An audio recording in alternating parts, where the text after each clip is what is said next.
All right. Good evening. How you guys doing? All right. That was so weak. How y'all doing? Good. All right. So after much requests, I'm going to go through my IUL training tonight again. I try to do it once about every a couple months, I guess. I don't teach as it's not like a first time thing because it's considered an advanced sale. Now, it's really not that difficult. Once you understand the basics of it, it's not that hard of a sale. I'm gonna actually go through and we're gonna do like some illustrations. I'm gonna actually use the software and teach you like some stuff about like how it works and that sort of thing. Before I get into actually doing this, I am gonna kick over and just kind of do some explaining of what that is. And we've got Brant, he's gonna come up when I get done with the IUL. Brant tonight is going to show you how to properly tee up Chris Norris to properly get a green sheet. I would highly encourage you to record it, like anything, because it's not necessarily this part, but that part's going to be really good. Now, now this will be good. I mean, it's just the reason it's going to be good is this is something I'm passionate about. By all the products that we sell, this is my absolute favorite. And so, one, I want to educate you a little bit about what the IUL is. But then I also want to teach you how to sell it, okay, and how to properly sell it.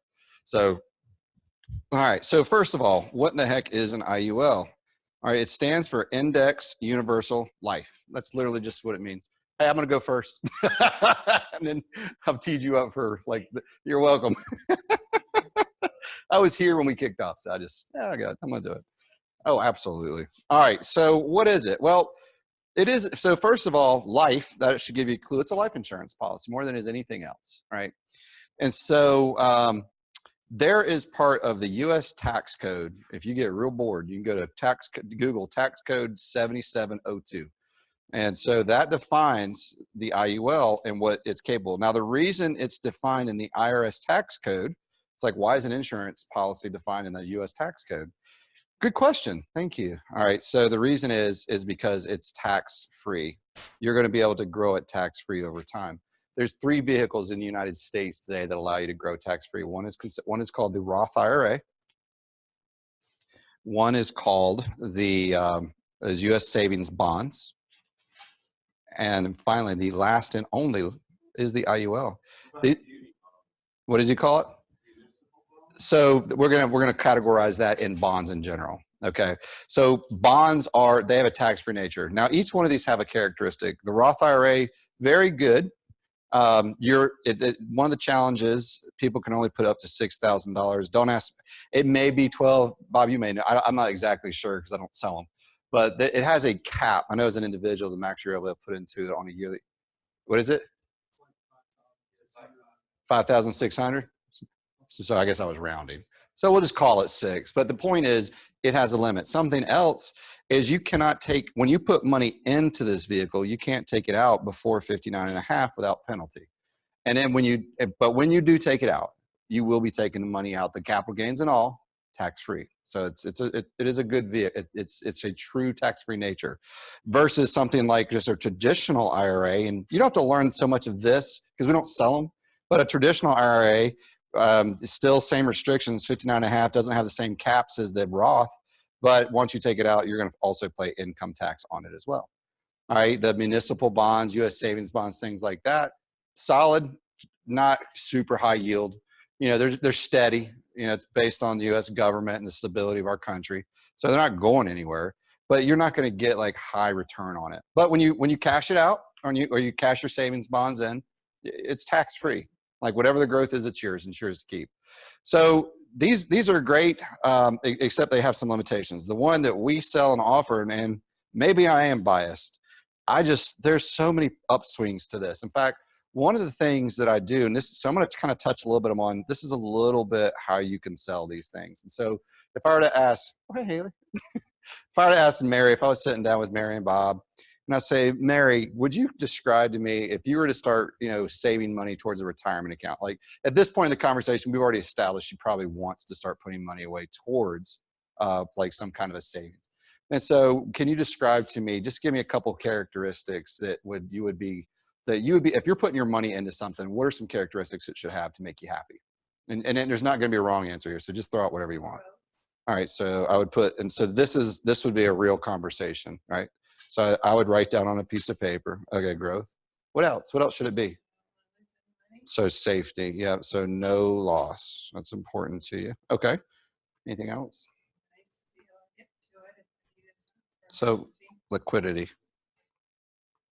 Okay. So growth. You want something with some decent growth, excuse me. No loss. And you want to be able to get to your money in the case of emergency. Okay. Anything else? And it's okay if you don't. I'm just right. And so she's obviously this conversation, she's a little teed up right now because we're talking about the tax-free nature or something. But if she didn't, I'd say, what about taxes? You know, or you do you like to support the country and pay your like a bunch of taxes, and you like paying your fair share, right? And so I'll joke with them and then say, yeah, and then so finally, you know, if she didn't bring it up, I'm going to bring that out and say, we'll just say tax favorable. How about that? Even though when I get to it, it's not going to be tax favorable. It's going to be tax free. All right, so tax favorable. And I'm hoping that your writing's nicer than mine. All right, and so Mary, you mentioned, and now this is all hypothetical. Mary, you mentioned that you have a tradition, that you have an IRA, and you also had some CDs, I think you said, is that correct? And you had an old 401k from your last job. Okay, so let's, one of the things I like to do is I like to take, like when I interview people and like when I'm trying to like work with people, I like to find out what they have and how it measures up against their ideal investment. And so, hey, Mark.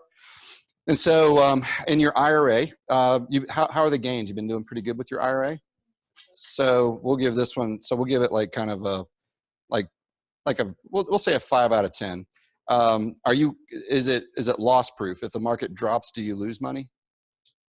Can it go up and down? Have you seen your account go up and down? Okay, so it fails the no loss.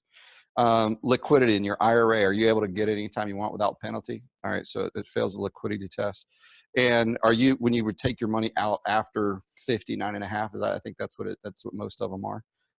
Is it tax free or is it tax free, or you have to pay income tax on it? All right, so it would fail that. So it's the one thing you do have going for you, because you always want to edify. So I'm painting a picture here, but at the same time, I'm kind of like, all right, but hey, it has growth. Like, but it has growth. Like, I don't want to be all negative Nancy. I want to point out what it is doing good. She can see that it's failing all these tests, but I don't want to pile on. I don't want to be that guy's like, oh, wow, this really sucks. I mean, what good is that going to do me? I'm going to say, hey, but you know what? A lot of people have these and you got growth out of it. So really common. Most of our clients are in the same situation you are. Make her feel good because she's part of the herd. Right, herd mentality. Okay, so let's look at the CD, decent growth, I guess. Like we'll give that like kind of a sort of a circle. No loss, I would say, like it's guaranteed against loss. It's really like a savings account, right? So it gets a check there. We got a check here. Liquid, can you get to your CDs without penalty? No, so it fails that test. And is it tax favorable? Is it tax-free gains? No. All right, so it fails there. Okay, and so same thing. And so a lot of people, Mary, are really, it's amazing how common these vehicles are. And a lot of people have it. Have you ever heard of a strategy called tax-free retirement by chance? It's okay. Most people haven't. So you've probably, but I will say this, you may not have heard of me calling it that, but you've probably heard of a Roth IRA, right? And you've probably heard of like U.S. and municipal bonds, right? Those are tax-free. But there's one product that a lot of people are unaware of, and it's called the Index Universal Life. It's actually, honestly, it's like a tax loophole that they put in. And I notice a lot of our wealthier clients use them, and I love educating people about them because I'm trying to scream from the mountaintops. I've got one of myself, my wife, all my kids. But what I want to do is I'm going to kind of explain, and we'll do it. So the IUL is it's a life insurance policy on steroids for growth. It's really where most life insurance policies, like we set you up with a great term product. And when you die, it's designed to go to your family. When you die with an IUL, the death benefit's designed to pay off some loans, not pay your family. It's really designed to pay you. And I'll explain how that works in a second. Okay, so the goals are a little different of it.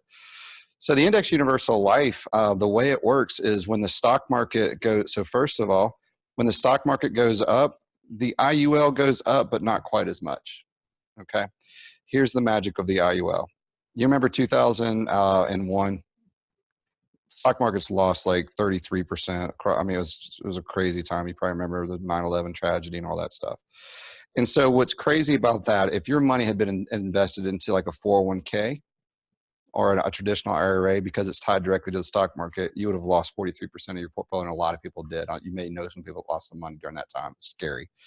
The thing is, the people that had the fixed index annuity and the index universal life product that we offer, during those times, those couple years, they flattened out those years. In fact, with the IUL, you literally gain 0.25%.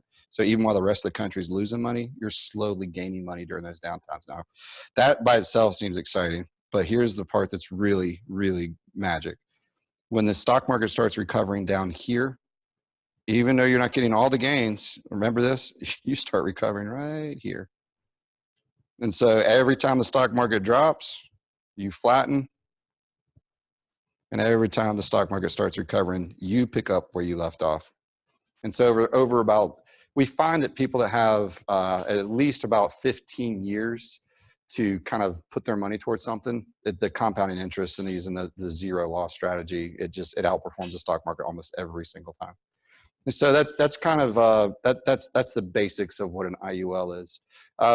Let me ask you a question. First of all, does this make sense to you? All right. Is this something you might like? I have to run some numbers, but the one thing I will say about it, because of the tax-free nature of this, you have to medically qualify. Otherwise, everybody in the world would have it. And so, based on your past, the term policy that we got you, I don't think you'll have any problem there. But how much are you thinking about starting to save, like towards your retirement? Now, that's a question. It's very, when I don't say invest. Invest has a connotation of loss or gains or loss. But when I say save, I'm choosing my words carefully. So the question, anytime I'm setting up one of these, is I ask them, how much were you kind of thinking about starting to save towards your retirement? That's the phrase. That's the magic right there. How much were you thinking about starting to save towards your retirement? And so she's going to give me a number. And I say, okay, over time, as you pay stuff off, would you like the ability to put more into it as time goes by, as you get closer? Okay. What I'm going to do is I'll put it together to where we have a range. Now, there's a very good reason. It's for the client, but it's also for me that I'm selling it like that. A lot of people make the mistake of when they set up an IUL, they max it right away. They give the client no room to grow.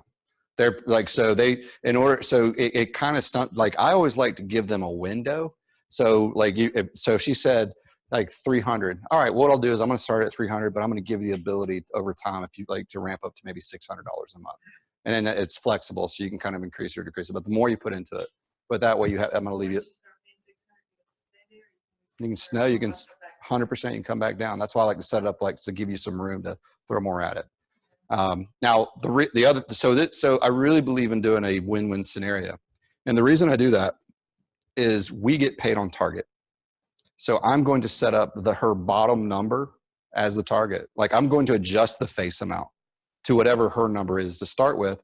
But there's a section, and I'm going to show it to you when we get into the illustration software. It's going to show you where her maximum is. I'm going to teach you how to calculate that. I'm going to show you how to build that range. And so when you do that, when you get issue paid right away, you're going to get the part that, like whatever she said with, and you're also giving her the ability to invest over time. It's one of these situations that truly is a win-win when you understand what it is that you're doing and why you're doing it. Because a lot of people, I've heard agents say like, yeah, it's just the best thing for the client. I'm like, no, it's not. It's not the best thing for the client. You've trapped your client. And now if they have a heart attack or something down the road, they can never start saving more towards their retirement. You've literally trapped them at the very maximum at the current age that they are. But when we build a range, it allows them some flexibility to put more and less into it. So I'm doing a service to my client, but at the same time, I'm maximizing my commission. All right, so that might not make sense right off the bat, but when I show it to you, it will. All right, and so this was a little bit of strategy here. This stuff is, you can kind of use this.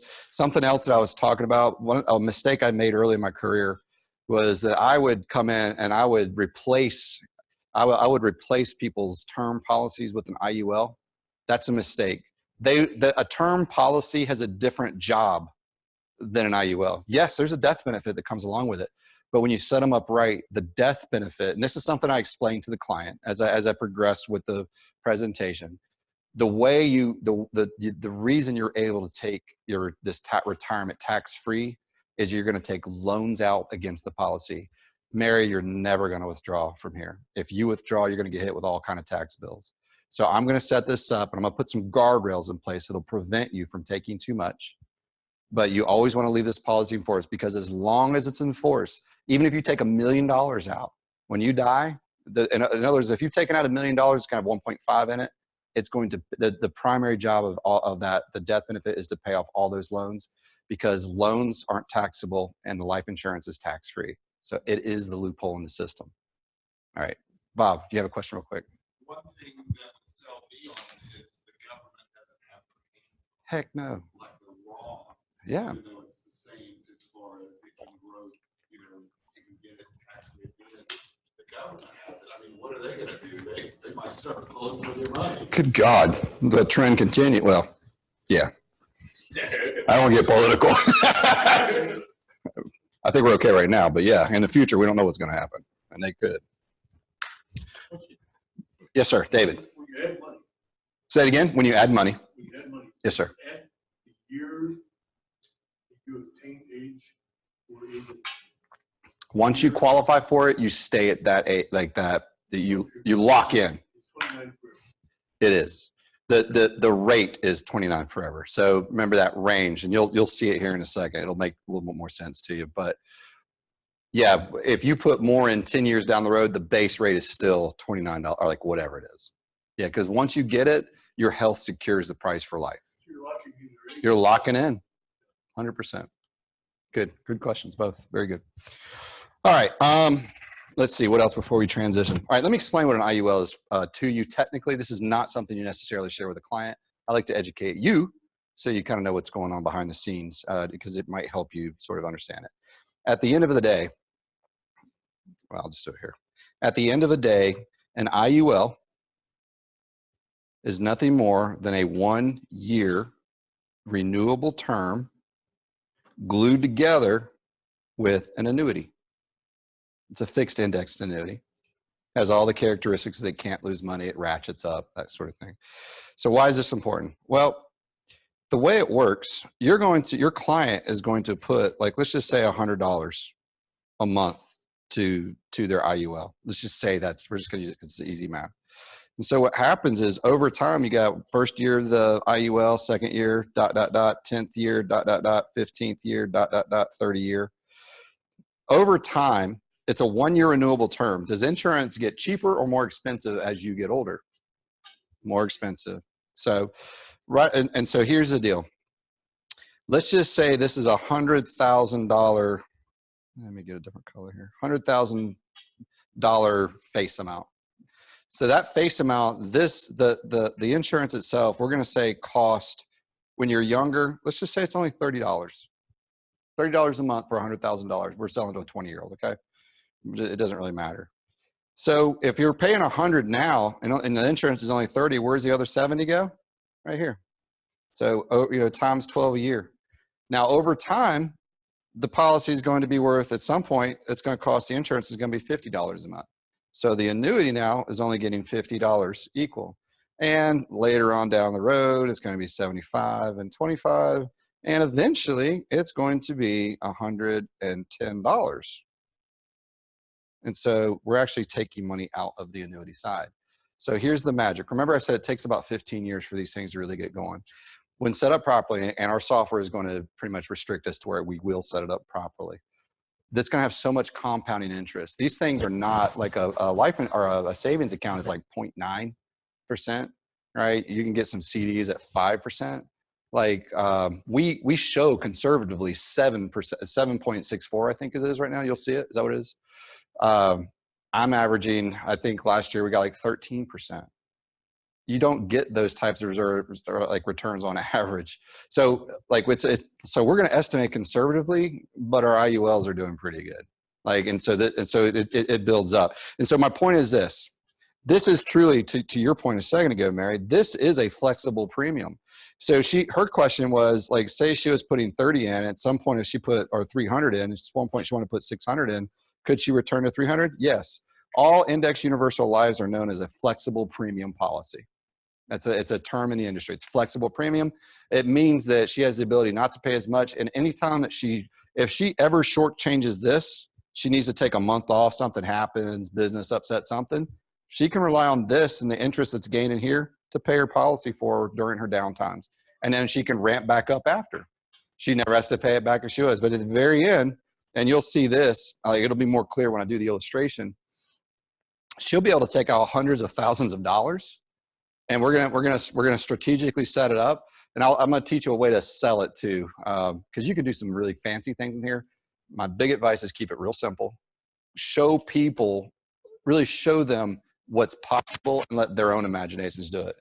Because otherwise, you could be a biddy in high weeds with all the different scenarios. You could show 1,000 different loan scenarios. And so what I just do is I just let them show. So if you take it here, you'd be able to borrow this much. You'd be able to borrow this, and you'll see in a second. All right, so that's really some of the basics. And I know I'm covering a lot because we don't have a lot of time tonight. But before I get into the illustration, comments or questions before I really transition over into the software about what it is, how it's architected. And you'll have a bunch of questions when I get into the software too. Anything? All right, Armante. So when you show up to the house, do you treat it like A lot of times. Like, yeah, I've sold IULs on the spot before just because they were looking for something with some growth instead. So the conversation took me there.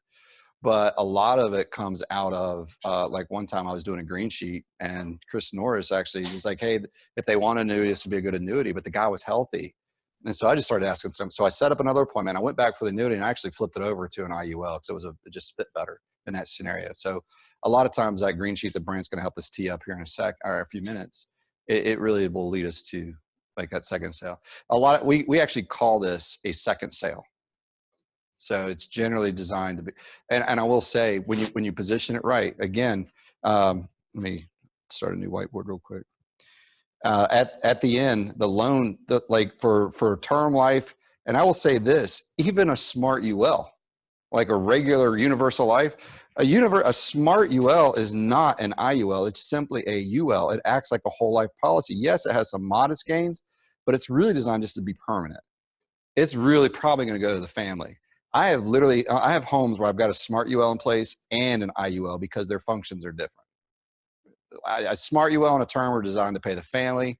A IUL is designed to pay off your tax-free loans.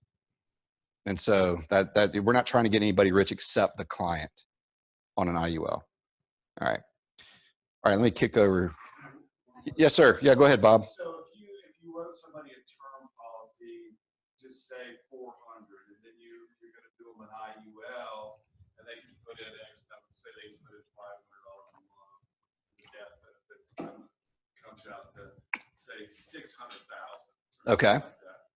So why would you cancel the term? Because essentially the 600 cover their 400. If the term is designed to run out before they start collecting income from the IUL, then that might be a scenario where you would cancel it. But if you're going to be actively taking money out while the term or the UL, in my case, like a UL is designed to go to age 121. They really want that to go to the family.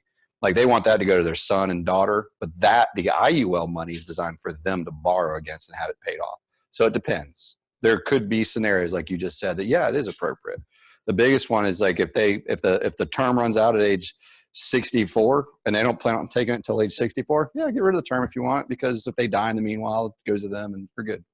So it really would come down to the reason that it is. It's very situationally dependent. So, all right. Yeah, absolutely. Of course. If these are, they have gross. My mic is not on. Oh, I'm sorry. Yeah, could y'all use the mic because they can't hear these questions. I'm sorry. I should have been my fault. Okay, if these have growth, safety, you can get into your money, there's no taxes on them, then why aren't they more popular? What's the catch? Education. So are they just, people don't know about them? A lot of people don't know about them. 100%. They're not, and I'll say this. Big brokerage firms like New York Life, like just think of any commercial. They do a great job of marketing their products. This product does not have fees. So if it doesn't have fees, would like a big warehouse type, are they interested in selling this if they can't make money on it every single year? No. So they actually suppress the information. They don't really want people knowing about it because they would rather have their money tied up into something that they can manage and make money on if it wins or loses. Whereas you have insurance companies, they're not great marketers. They really kind of specialize in doing insurance stuff. They know about it. They mostly preach safety, but you have like these products in there. They're just not actively marketing it. And that's where we come in. We can, because it's a very, I've literally, like we had a business downturn a few years ago. And I remember I took $30,000 out of it just to kind of get through like some of the dip of like one of my personal ones. So I've seen the power firsthand about how powerful these things grow. You know, it's just, people don't know about it because they're not marketed, and the big companies are not, they would rather market like an IRA, like something they're going to make money if you win or lose. We don't get, because we're not brokers, we're insurance agents. We get paid a commission, but we don't charge fees. So we get paid every year regardless. So it's actually more of their money goes towards the product and less to the fees. The fees ultimately turn into advertising and suckers America. No, I'm just kidding. Sorry, I'm a little, all right. But it's a great question though, 100%. It's a very, very, very good question. All right, we're gonna do a real basic case here. Let's see. Jakey, you care if we use you? I mean, Mr. Jake. Sure, Mr. Jake. He's Jakey when I want to play him in ping pong. All right, so we're going to just do a, I'm going to use my favorite IUL. It's the F&G Elite. There are several out there. There are some really good ones. Other companies, Brant, you've written on the, like the NWL product, I think, right? Nothing wrong with any of them. I'm very comfortable with this one, so that's why I teach it more than anything. I do believe in it. I mean, this is the policies that I personally have. And I also like the way it illustrates a little bit better than some of the other products that we do have, because it shows a little bit better. It has a better return than some of the other IULs that we have. So really all I'm gonna do here, I'm gonna put Jake. And over here, I'm gonna put the snake. Just hypothetical guy, I don't know who it is. All right, how old are you, Jake? You had to think about it. Threw you off guard. Florida Index Universal Life. I'm just going to say find products. Then there's two choices here. I'm going to choose the Elite. Very, very, very, very rarely would you ever choose a choice. There are some very specific scenarios. I've probably written one. Yes, sir, Clarence. So the choice, it's not going to grow as aggressively, but if they're really older, I think it's better. Like it's going to come out better in a shorter amount of time. The Elite's going to smoke the choice in almost all scenarios, except if they're really older. Then I think the choice sometimes comes out better. Is that? I always go Elite. I mean, every scenario I've ever run, Elite always comes out better. But I do know there are some very specific. I will say this, the IUL, first of all, remember, when I say you have to qualify for it, yeah, that's kind of a takeaway and a sales tactic, but it's also very real.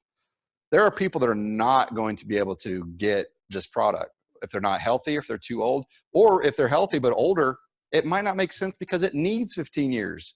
If they're like at the end of their life in 15 years, don't sell them this. There's other products that probably fit better, all right? And so, I mean, really up until, I would say honestly, early 50s, you're kind of starting to transition a little bit to the types of products that you have. Is it possible? Yeah, because people are retiring later. You know, if they're comfortable working till 70, you got some room there. You go up to 55. But I know that for growth, it takes about 15 years for these really to kind of like juice up and do what they need to do. You really don't want to touch it. And you certainly don't want to touch it before 10 years. Can you? Yes. But there are surrender penalties if you were to cancel your policy. You can take loans out again all day long. But if you were to cancel it in the first 10 years, you're not going to get all the money that potentially you have. You're not going to lose any of your principal. But so anyway. All right. So let's go with the Elite.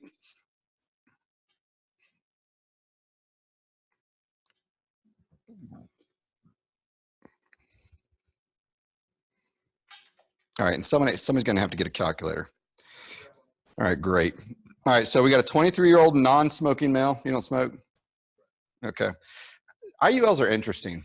Sometimes when you have a smoker, it turns out better. And the reason is it has to do, there inside, if you read the tax code, which I've done, it's really incredibly boring. But it's something called the tax corridor. And it's very simply put, without getting into a lot of detail. there's a ratio of what the insurance company is allowed to put in the annuity based on how much they're paying for the insurance. So smokers pay more. So it depends. And I definitely use that when I have a smoker. I make them feel real good about it. I do. All right, so it defaults. So notice how much I'm changing here. Changed nothing here unless he's a smoker. I'm not messing with, can y'all see when yeah, okay, cool. Not changing anything here, anything here, anything here. Solve for, I'm literally leaving as none. A lot of people have some different strategies. This is how I've always done it, and it works well for me. And now the face amount. I am going to start off with 150, and I will say, if you can write 150 or better, yes, it is fully underwritten. Your rate's going to be better. You don't get quite a good as rate for the simplified issue. It will drop the interest rate that it pays out. So I like to go 150 or better. Sometimes I do drop it though, depending. It just really depends on what the price point is. The return, yes, thank you, Brant. That's a good clarification. The rate, the interest rate that they pay on the annuity side internally to the policy is higher on the fully underwritten. And again, these are not your average product you're generally selling to healthy people here anyway.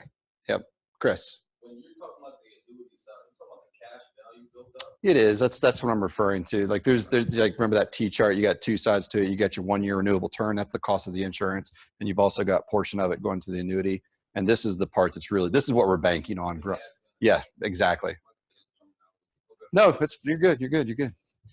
All right, so we're going to change the first thing. I am going to leave it as 150, but the first thing we're going to change this from option A to option B. And the reason, all that is, death benefit option B, it doesn't say it here, but I'm going to tell you the difference. Option A is considered level death benefit. Option B is increasing. I want this thing increasing fast because the higher the cost of the insurance, the faster I can put more into the annuity side. If eventually, even at level, because of that tax corridor, remember, the law says that you can only put so much in. So if the interest is going, even if it's level, at some point it's going to push up the death benefit. It has to by law, but it's not going to move up as fast. If it's not moving up as fast, they can't put more into it early. The earlier you put more into it, the better it's going to do compounding interest.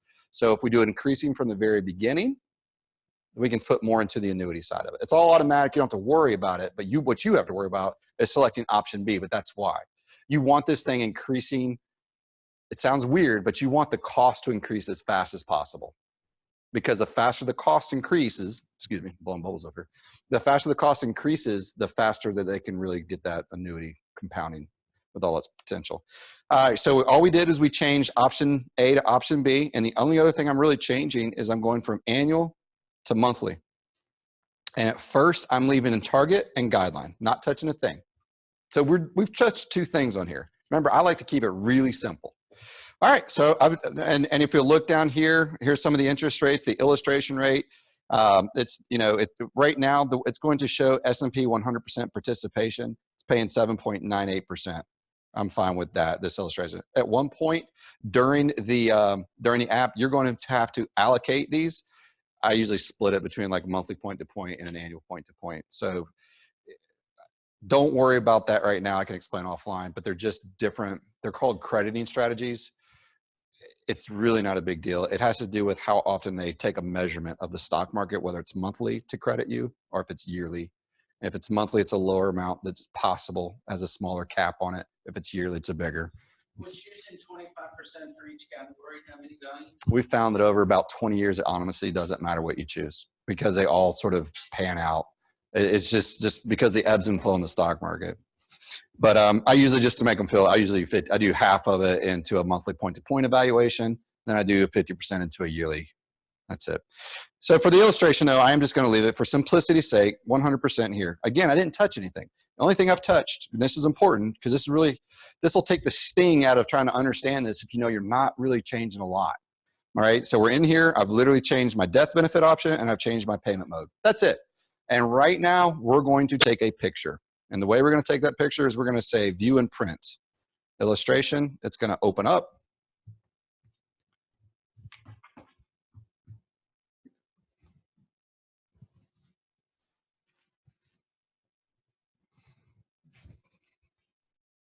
All right, so here is our illustration. And so one of the questions I was at, I'm going to ask him, I may have to run this a few times first. Jake, how much are you thinking about, are you thinking about starting to save towards your retirement? Give me an answer. Say $100. $100. Okay. This came out at 64. What do I need to do? Up what? I'm going to close it. I'm not even going to show this to Jake yet. All I'm going to do is I'm going to go from 150 to something else. So let's just go to, it was 64, so we'll do 200. Let's see where we end up. 2, 0, 0, 1, 2, 3. And I'm going to take a pulse very quickly, and I want to see what the target is. What do we get paid on? Target. This is going to be the starting point, and I'm going to show you how to do the range.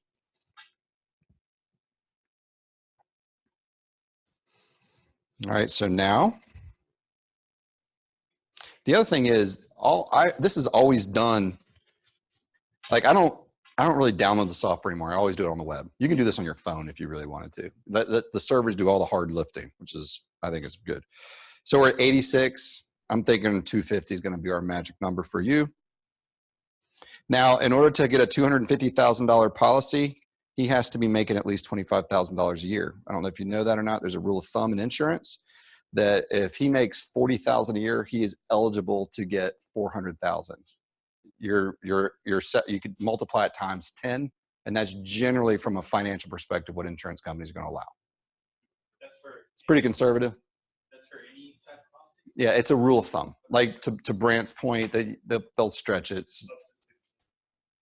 Is that right? Up to 16 times? Yeah, it's just, in other words, if I'm working with like a kid and he only makes 15,000, it's going to be hard selling him $1 million policy. It's just financially, it's just not there. So you got to kind of work with what you got. So that's the only reason I mention it. And up to 16, I was always taught like 10, but it's a good rule of thumb. Well, for a minor, like when we set hers up, they're looking how much coverage. It's not so much how much they make, it's how much coverage the parents have. And I think I think it's half, right?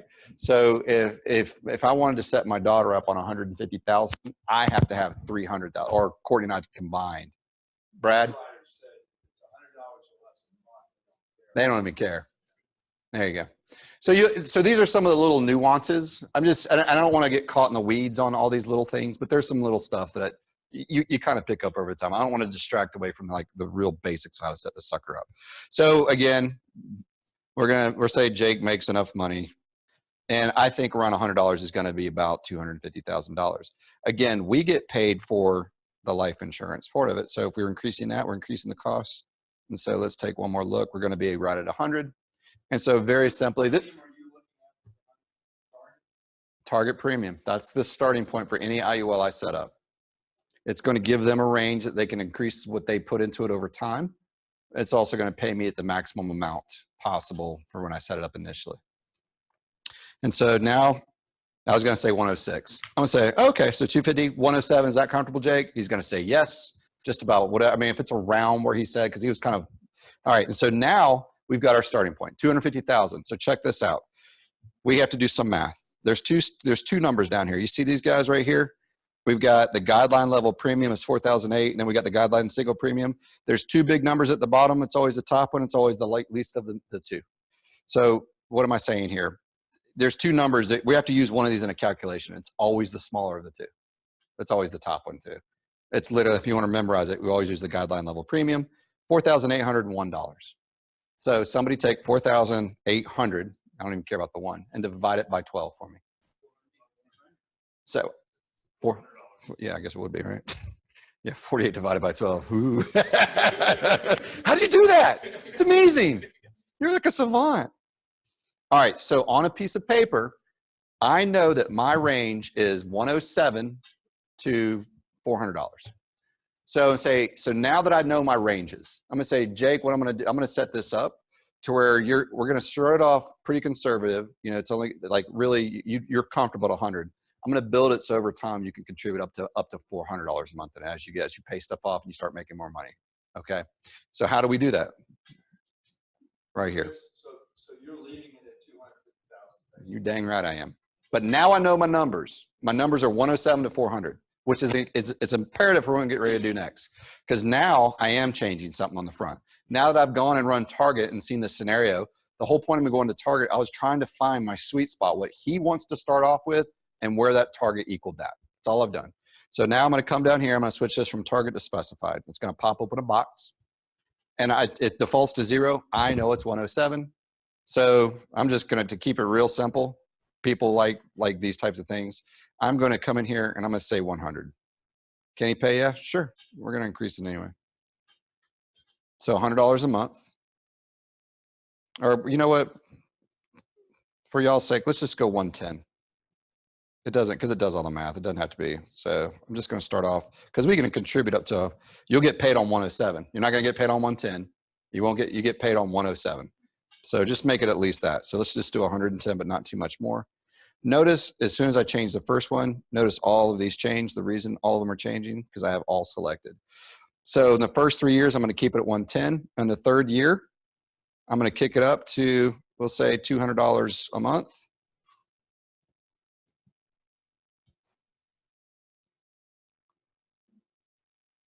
All right, and so after the first 2 years, after you get a chance to get used, and I'm doing this like real quick while I'm talking small talk, but I'm working on this real quick, and I'm going to spin this around and show him. By year 4, we'll go by year 5, so we'll step it up every 2 years. We'll step it up to 300.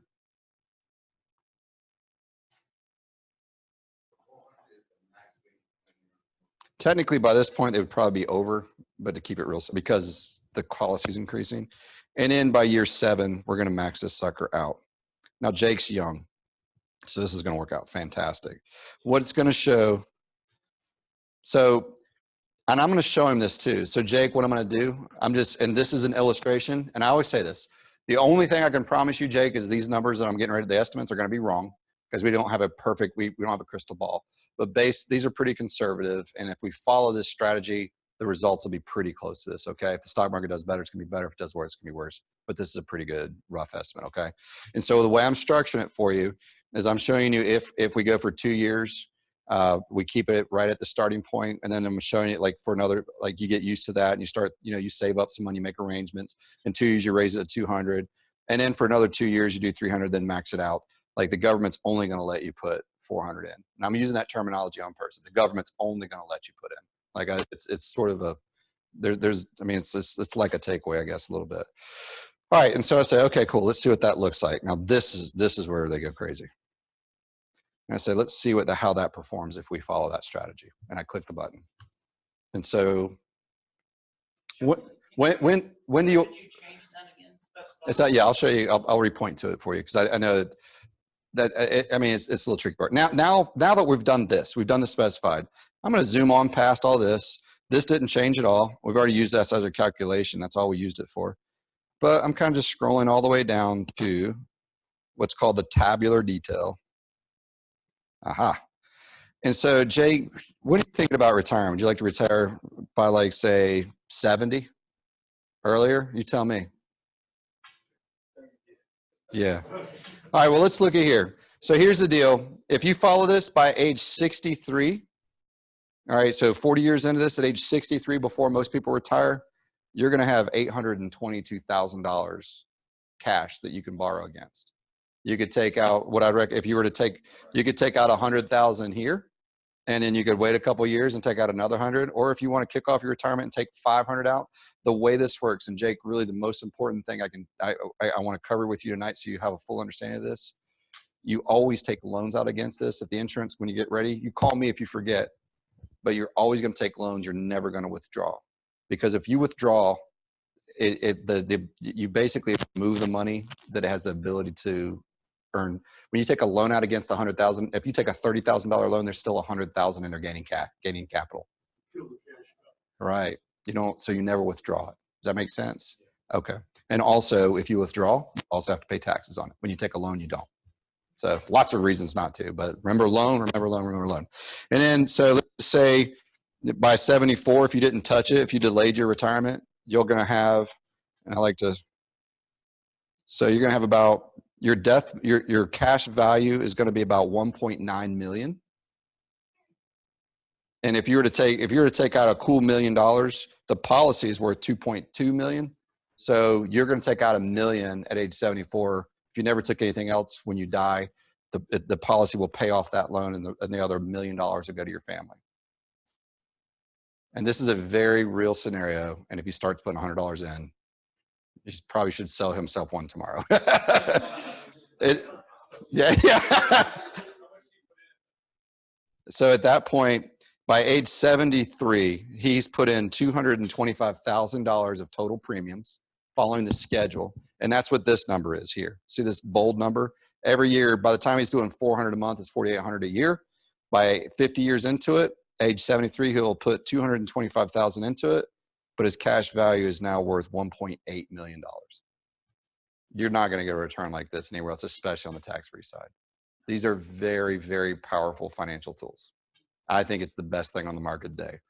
I've had people argue. I'm like, you can argue all you want. All my money goes into these, every bit of it.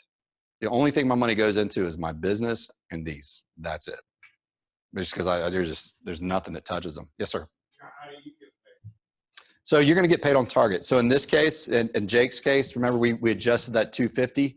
We went from 150, then we went to 200, but he wanted to spend 100 to start with. So I upped it to 250. That $100, so it's a $1,200. That's just like any other policy. So these pay out. I think the adjustment rate, so you take it's 0.75. So you do in this case 1,200 times 0.55 if you're new times 0.75, and that's your commission. That's it. The crazy thing is with these, you'll have people that'll be hesitant to pay $30 for their insurance, but they'll throw $300 at their own retirement. Like it's just like nobody's business. Like people like to secure their retirement like crazy. Well, especially if they're planning on lowering their 401k contributions. 100%. Whatever they're matching. And there's some strategies. Now that we have Chris Norris, there are some strategies because some people are like, you're going to hear this question. If I were to take 10,000 and put it in, would that help it? You would think it would. It really doesn't on an IUL. These are not great lump sum vehicles.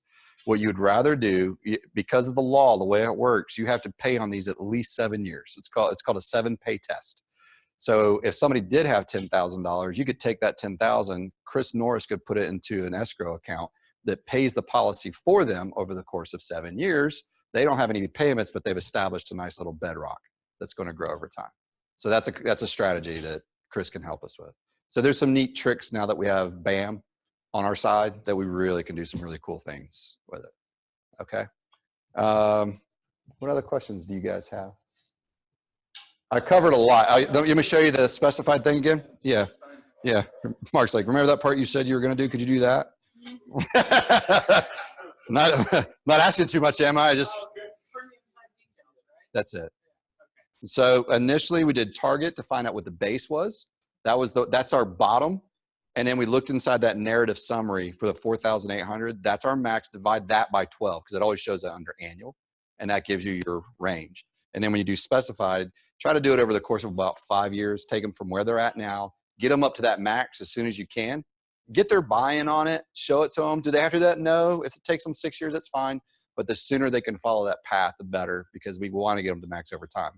The reason we don't want to do max right away, technically, if they started max out day one, they could, but they've locked themselves. They can never increase what they're going to put in it. And if they're putting 400 in, it sounds great, but you're only getting paid on 100. Can we try one on a 10-year-old for goofs and giggles? Sure, hypothetically. Yeah, we'll do a 10-year-old real quick. Yes, sir. Do they just send a standard illustration out in the policies? Like if you had a certain strategy of how long you're going to pay on it, and they just send like a pretty standard illustration with the policy? Yeah, unless you have them sign the illustration that's here, they'll send them one that's just based on the target for the entire time. Yeah. Because most of the time I will show them, and I just always do the statement in lieu of conforming illustration, and then they send them one. So, but I explain it to them. All right, 10-year-old male. How much would you like to spend, Mr. All right, so owner name Mark. View and print. So we're doing 250 here at a 10-year-old. It's going to be hard to put 200 in. Well, it all, it is interesting. Like when I got Madison, I'm like, smoker? That's real. That for all juvenile rates are considered. Yeah. Smoke 'em up. All right, so let's look at 250. Yeah, 75. It's gonna, so 75, and then the max would be 3,600. So we'll do 300. So 75 to 300. So now all I'm going to do is I'm going to come down here. I'm going to go to option. Oh, no, I'm sorry. I'm going to go down to specified. My range. I'm going to change it. Okay. Sure. So $200, and just let it ride. Okay. So you would get paid on $75, to be very clear though, $75 a month, because target is 75, not 200. Okay, just, but if it's your own kid, you don't care. What's the face amount? 250 in this case. And would that be fully underwritten for juvenile? No, 250? usually not. They usually pull doctor records. I mean, they essentially want to know he doesn't have any birth defects. That's pretty much it at a 10-year-old age. When my kids got theirs, Madison, I think, was 10. All right, so you just want, so, well, it's going to pay out at $75 a month. And so by the time he's 70, it's worth 2.3 million. It's fantastic for kids. Question on that. Yes, sir. Uh-huh. Let's just say Mark's the owner, right? Yeah. He's paying on Ben. And then how does it work if Mark wanted to take money out and borrow? He's the owner. He'd have the right to do that until he turns it over to him. Okay, and would that affect Ben in the future? Like, let's say Mark took out money. Is the first time you take a loan out against a policy, it does not affect the credit being credited to it. Like, it does not affect that rate. If you take a second loan out against it, they use a fix, and it does. Like, they kind of hold it in escrow. But the first time you do it, it doesn't affect it at all. Like, what'll happen is they'll start charging an interest rate on it, but usually it's pretty low, and the market's going to overcome that. And generally, you don't really even have to pay it back. You could literally just keep paying it, and it recovers on its own. But if you were to totally exhaust, if you took a second loan against it, you want to pay that one back, just because the strategy on how they take it out is different. Brad. If you had a spouse that was not healthy, but the other spouse was. Okay. And the unhealthy spouse was the owner payer. Okay. Then the person making more money is paying into it. So they would own and control it when withdrawals would happen and everything, right? Yeah, I mean, if they're a couple, I mean, if you want to insure the healthy one, Right. and if the other one wants to be the owner, it's immaterial, really. I mean, they can be. They don't have to be though. I got a client who one person makes significantly more money. Sure. And she's unhealthy. But she wants to control it. It's her money. So she's the owner, he's the insured. Yeah. As long as the insured gives consent, it's fine. The insured has no right over it. The insured can cancel the policy because if they say, I don't want to be covered anymore, they have that right. But the owner has control of the policy when it comes to policy changes. So the insured would not have the right to take money out against it. The owner can. The owner can change beneficiaries. The insured can't in that scenario. Owner has control of the policy. The only right the insured has is to either have it or not have it, because you can't force somebody to have insurance against their will. I'm not sure why that's funny, Armante. Is this on I don't think this is. No, this is the Chris Long. This has been recorded, the whole thing. Yeah, I'm recording it right now. I did this because Brant wanted me to. He asked me today. And I said, I'll do this if you do this. Because Brant is brilliant at getting green sheets. And so I'm recorded this for him and his team, but I'm going to record him too. So tit for tat. So this is directly on the FNG website. Yeah, I'm literally like this laptop does not have any software on it. This is a web page and I just accessed it. That's what I love about it. Back in my day, you had to download this huge piece of software on a slow computer that barely ran. I had to load SQL Server and all kinds of craziness. Now it's all, I can do this on an iPad. So All right, is this a good base? Did you guys, hopefully you got something out of it. I'll clip it and I'll put it out there for us to, if you want to go back and watch, I'll put it on the, we have some if you go to the alliancejacks.com,